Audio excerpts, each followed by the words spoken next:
Welcome to the very first episode of our NHL wagering podcast, Puck You.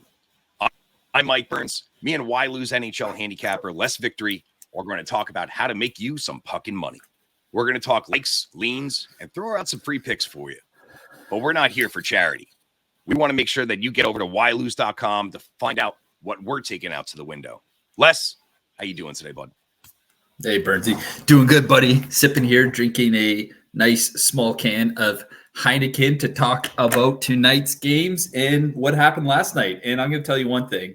The Colorado-Vancouver game was a really good game to watch. And I don't know if you watched it. You're probably too busy watching your fucking Devils shit the bed. But I did watch this game, and I have a bone to pick with the Avs. And the one thing that I really struggled with is their defensive zone coverage. Like, they were fucking terrible at clearing the puck. I'm telling you. And we talked about this before. And now even my wife is pointing out to me, like, why are they doing it like this? And like these guys are playing so soft on their backhand and trying to, make these fancy cute passes that are turning pucks over. And I thought Vancouver actually deserved to win this game. Now, but we had Colorado's max bet spot here. Vancouver coming off a back-to-backer after getting a fucking field goal put up on them late in the Minnesota game the night before. So it worked out for us. We did hit that max bet.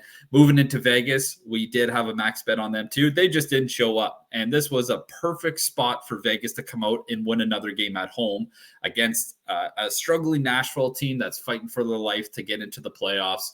And the backup Tendy, Saros wasn't even playing last night. And, Vegas just didn't show up for 40 minutes of this game. Aiden Hill hasn't given up 4 goals, I don't think, more than Since once all year. Literally, maybe it's never happened. Except when we put a max bet on him. That's when he decides to fucking not stop a beach ball. But, hey, that's the way it goes. We've made plenty of money with Vegas, but I don't think we can really dig into them too hard off of this one last night. They've been in a max bet spot for us all season long, and we've done very, very well. Well, let's look ahead to the games. We had the Winnipeg too. We can't forget about that one. That was a great spot for them to really answer the bell. And we didn't. It wasn't a max bet spot. I really contemplated between them and Vegas, but I ended up giving them just 20x on that bet, and it did cash. I was getting worried though, because Winnipeg was up a few goals, and then Minnesota started scoring. I'm like, oh my God, if they fucking put up 5 spot in the third period again there, I'm going to fucking launch something. Luckily, it didn't. Worked out. Winnipeg cash for the members. Yeah, the parlay, the Canadian Bacon parlay just missed by that Colorado Vancouver under. Otherwise, we hit, was that 4 out of 5 picks on that one. So just missed out on that one. That would have been some nice money for us. But now we're looking ahead for tonight. We're going to get over to Montreal. We're going to take a look at the Sabres. Coming into the Habs, Sabres are minus 150. Montreal is plus 125. Now, in my opinion here, this is pretty much a pick 'em fucking game, just for the simple fact that you just don't know which of these teams is actually going to show up. The Sabres and the Canadians are very inconsistent teams here. So the way that I'm looking at this game, I'm looking at some nice prop angles here. I mean, for the Canadians, the Caulfield, Suzuki, and Slavkovsky line has been fucking buzzing, brother. Then the last 5 games, they have 10 goals and 11 assists combined here. Yeah, they've definitely been going. And that is the heart of this Montreal team. And they're trying to build a big future in Montreal based on those 3 guys. Because here's the thing, when they aren't going, Montreal loses because they're just not a deep enough team to be able to rely on the bottom 6, 7, 8 guys to put up numbers, right? You really don't have anybody else. I mean, like, I was looking around and I found Caulfield, he's at a plus 135 for anytime goal. He's had 2 goals, 3 assists in the last 5 games. Suzuki, I saw this thing and it blew my fucking mind. In the last 7 games, right? First of all, he has a 7-game point streak. I found him at plus 200. He's had 5 goals in the last 7 games. Only 2 games since the All-Star break that he hasn't tickled a twine here. Yeah, and Buffalo is a great matchup for a guy like Suzuki because they've had a lot of issues in goaltending, this could be a like a 7-6 kind of game, or it could be a 2-1 kind of game. That's just the kind of games that these two teams play night in and night out. You just don't know what team is going to show up and which one isn't. The other one Not I much really defense like going on in those games. Yeah, well, and with that being said, that brings me to my prop bet that I really like is Rasmus Dahlin over 2.5 shots. Believe it or not, Birdsey, he leads the team on shots on goal. He's got 167 shots in 54 games, which means he's just averaging just over 3 shots a game. Now, this line is at 2.5. So he only needs to have an average game to make money for us. Yeah. And against a terrible defense like Montreal, he's on the first power play. So he's gonna be there. And if I'm Buffalo's coach, my mindset for them is get pucks on net, because the more we get to the goalie, the better chance we can do is scoring. So I think Dahlin cashes this bet with ease at over 2.5 shots. All right, moving on to Philadelphia and Chicago. Now, this guy opened up with the Flyers minus 150, the Hawks at plus 160, over-under set here at 6 on the nose. I have seen Philadelphia move to a minus 240 here. I mean, this really should be a walk in the park for a fucking Flyers team. I mean, they are all over the fucking defense. For the season, they're in the top 12 in goals allowed, shots on goals allowed, and their penalty kill. Get it together. But even more so on their penalty kill, they're probably more dangerous than the guys that they're facing. I think they have about 8 shorties on the fucking season. Yeah, definitely. And here's the thing. Connor Bedard's back for Chicago. So I find that this is a little bit too big of a value for Philadelphia, just because Bedard's back and he's put up some points in the past couple nights. For the first time in like a fucking century, Chicago scored more than 1 goal in a game the other night against Ottawa, where they won 3-2. So, I mean, Chicago isn't a terrible team at home, so it's going to be tough to give them that value. And I mean, I'm all for Philly. I like Philly. I really like how they play. But they've lost 2 in a row, and this is a streaky team that can lose 4 or 5, 6 games in a row and then win 4 or 5, 6 games in a row, right? So it's a third game of a road trip for Philly, and it could be a problematic tonight for Philadelphia.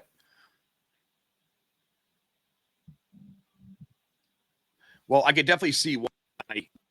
It's leaning towards the under here. I mean, Mrazek has just been fucking lights out all season. I mean, in the 39 games that he's played, he's posted a 2.99 and a 0.909 save percentage. I mean, in the last 13 games alone, he's at a 0.923 and a 2.49 goals against. I mean, the Hawks offense, I mean, without Bedard, I mean, he's been back for 3 games now, and he's had at least a point in every fucking game. But I mean, their offense in the last 16 games, they've only scored 23 goals.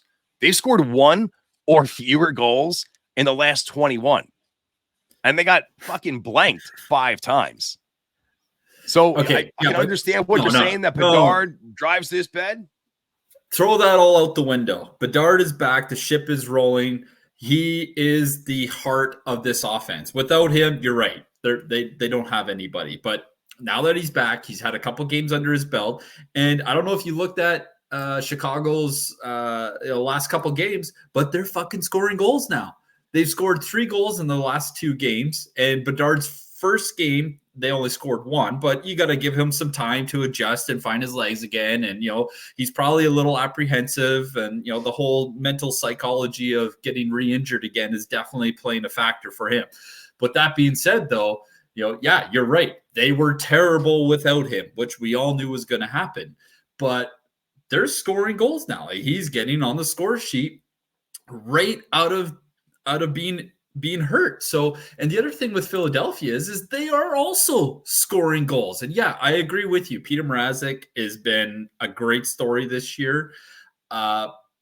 you can't look at his win-loss record and judge that goalie. Of course you can't, because obviously he's getting killed in the win-loss department. His save percentage is good, but the problem is he is still giving up 3 or 4 goals because he's getting fucking 50 shots on net. So he's able to still post a .926 or .91 or .9 anything and above because he is getting peppered. But he's still giving up quite a few goals, which it helps his average, but it doesn't help the team. So I disagree with you, Bernsey. I like the over on this game because Bedard is back. He is looking good. And Philadelphia has been posting Genos for all of February. They have only scored less than 3 goals once in all of February. Every game, they're posting 3 goals or more. I feel like this is an easy one to cash on the over. Well, we'll see if Baby Jesus actually comes through and can help out that over for you. I'm still leaning towards the under. Another nice one I saw with a +105 was Philly winning by 2 goals. Not a bad one right there. Philly winning by 2 goals? Come on. Who take what?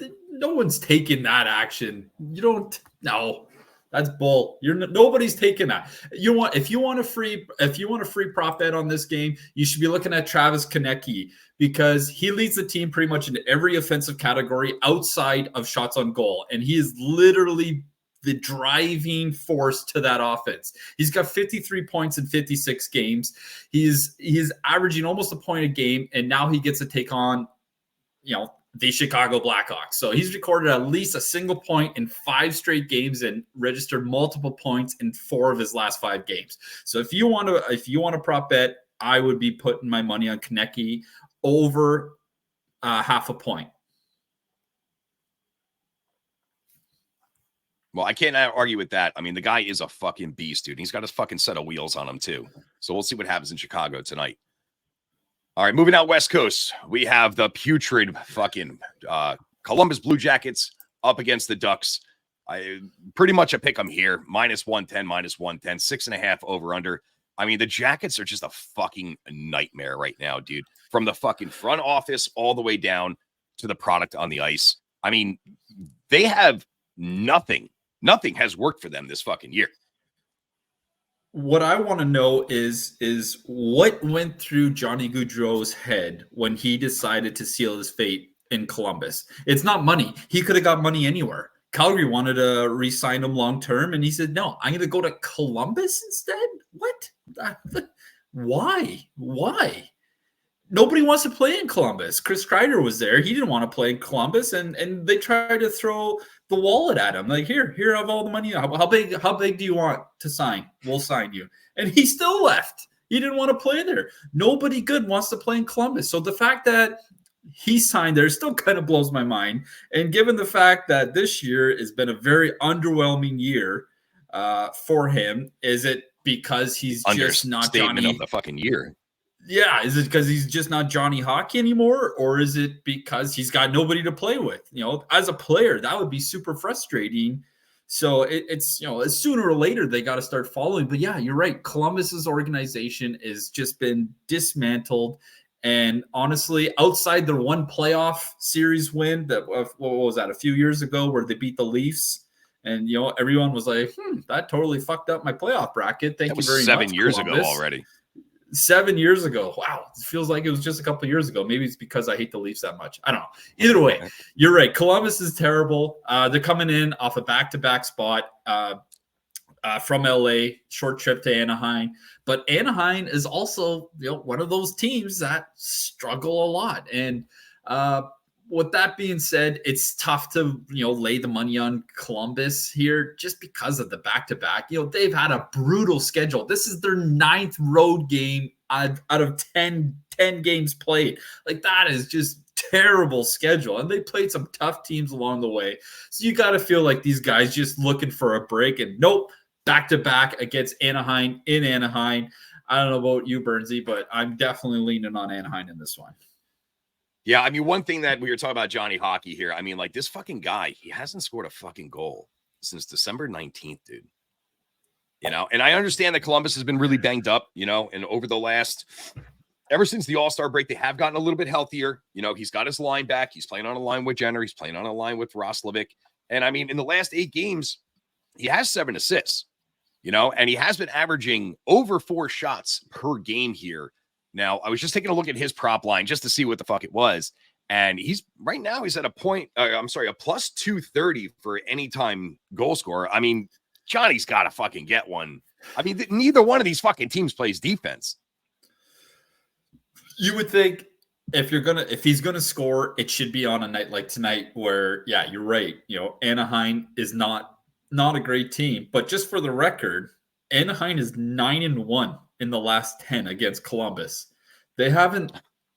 Columbus hasn't beat Anaheim since January 7th, 2020.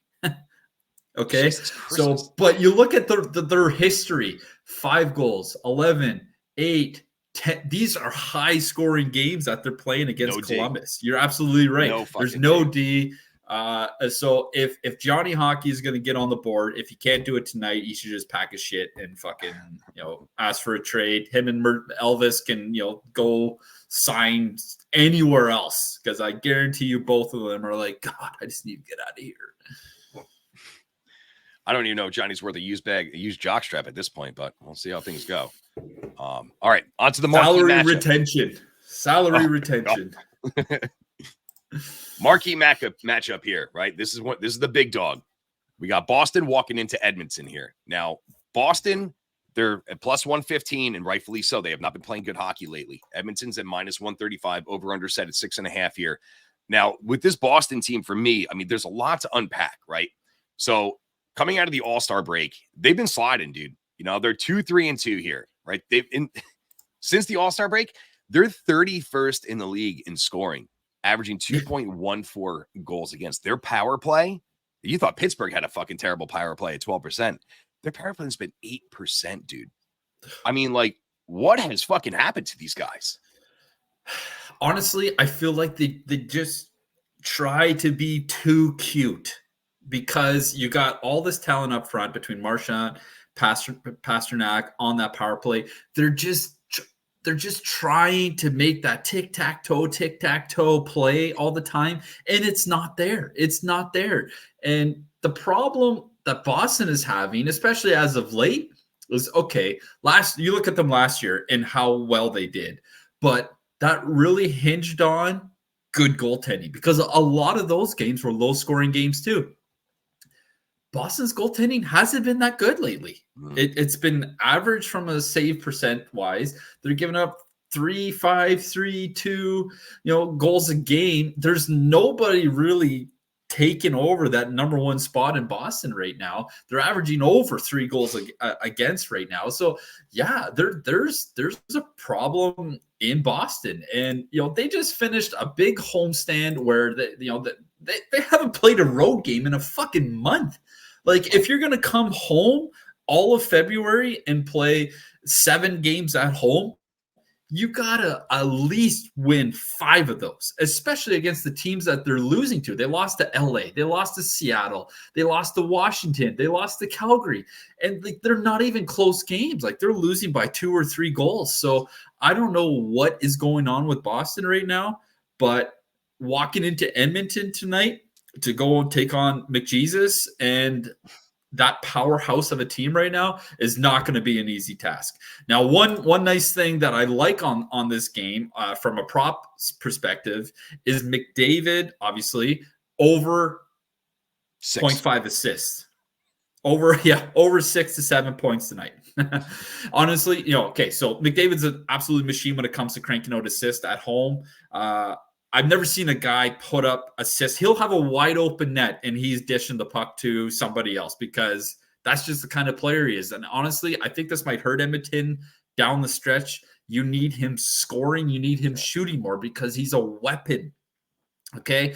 I mean, most guys struggle to average a point a game, much less an assist, but he's recorded an assist in 4 straight games and even had a ridiculous 6 apples. He had 6 apples against the Red Wings the other night. He's had 12 assists in his last 4 games.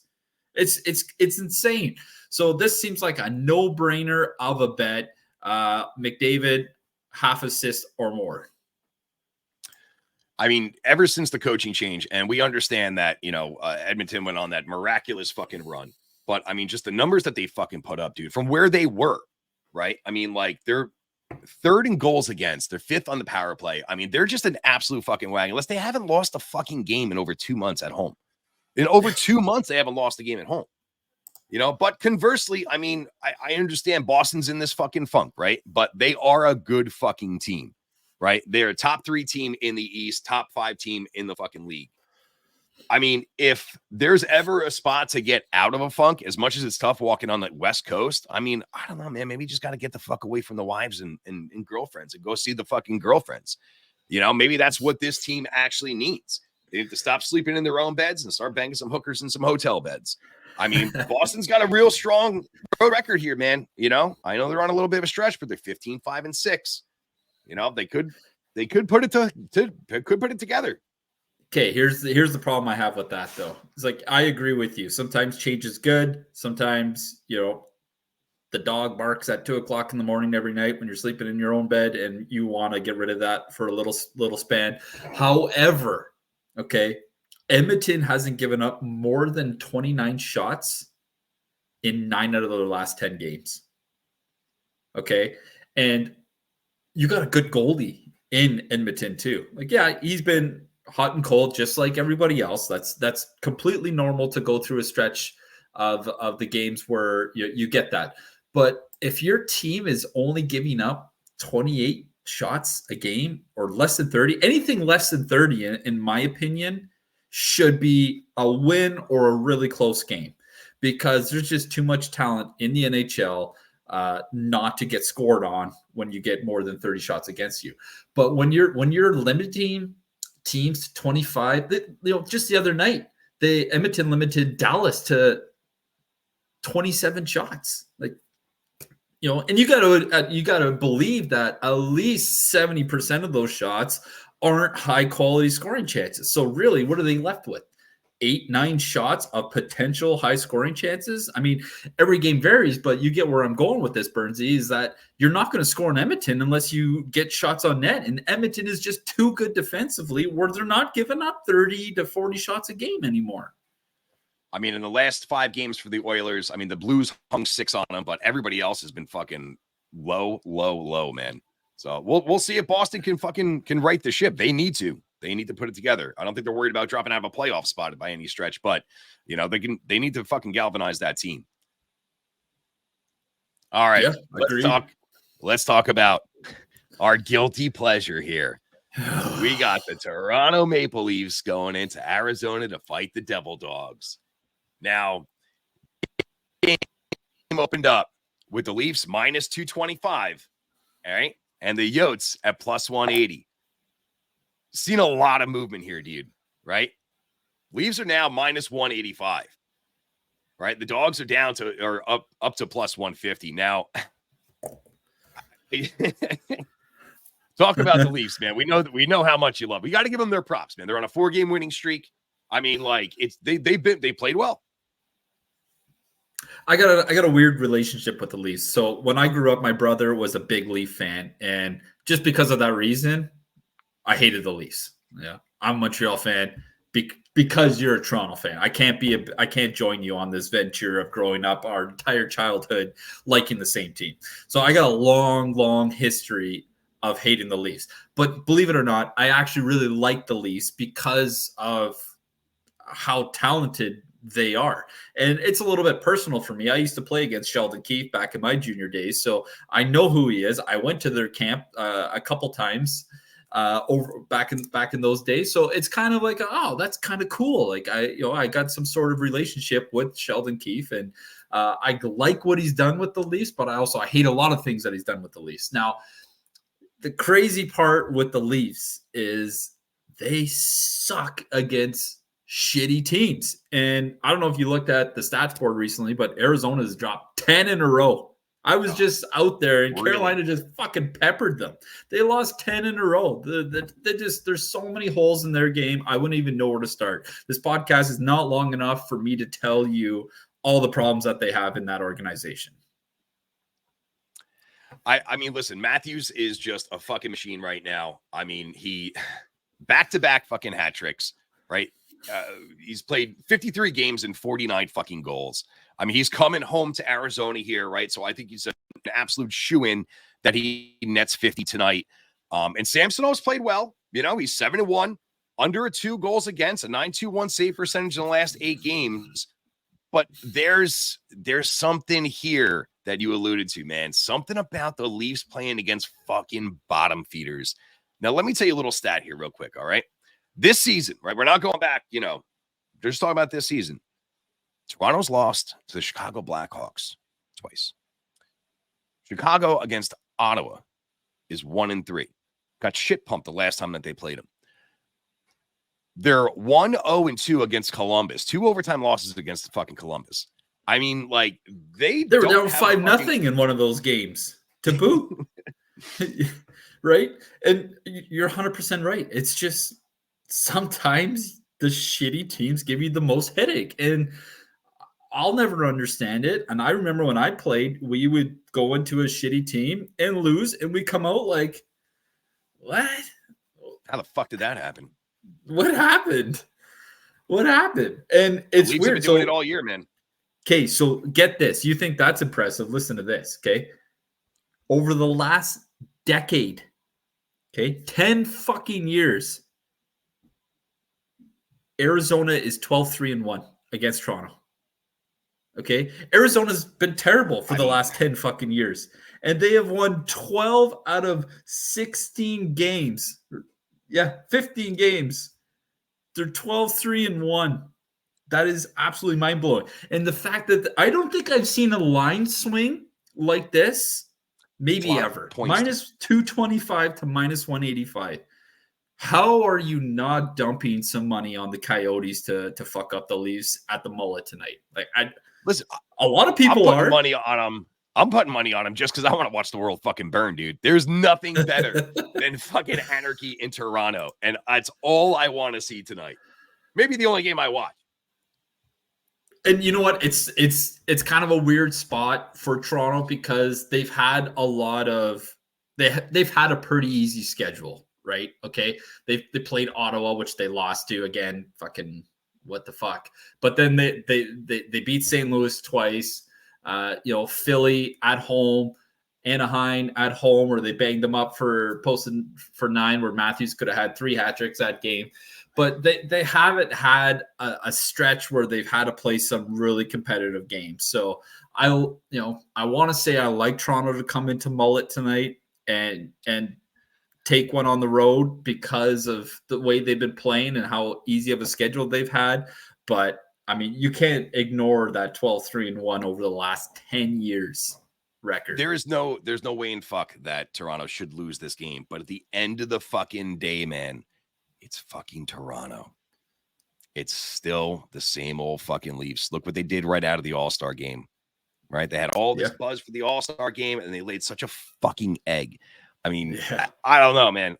It's worth my money to find out to see fucking Arizona and cheer on the fucking Yotes tonight. All I can tell you, Burnsy, is if I had an Arizona Coyote jersey, and I was looking at them when I was at Mullet Arena last week, I'm like, you know what? How often am I going to come here? I should be picking up a fucking Keller home jersey just to say I got an Arizona jersey. I couldn't do it. I just my heart, and I just couldn't fucking do it. But if I would have, I'd be wearing it tonight. I'd be screaming, "Go Yotes, go!" with my wife while she looks at me like I'm a retard. But that's okay. Go Yotes, go! Let's fuck up the Leafs tonight. Can't wait to see it, man. Well, listen, that's going to do it for us over here at Puck U. Make sure you get over to whylose.com. All right, it's your go-to source for sports handicapping. Yeah, and you know what? We got a lot of great deals happening all the time. We post tons of picks. We post lots in the podcast. We post them online. Every day, we're posting free picks for you guys. We care about you guys. You guys are fam. We love having you guys in the Telegram, and we're constantly doing that. You pick up today's card, which has a ton of action on it. We got prop bets. We got max bets. We got straight bets. We got that beautiful bacon parlay cooking, and it's been red hot all of February. We missed last night by 4 out of 5. That's a tough one to swallow for me. I would have rather lost all 5, but that's the way it goes. You can check us out at whylose.com/NHL and pick up a package for today.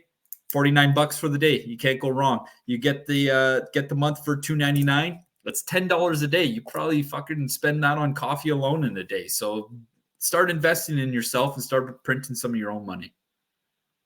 All right, guys. We'll catch you back here tomorrow, each and every day. For less Victory, I'm Mike Burns. Puck you.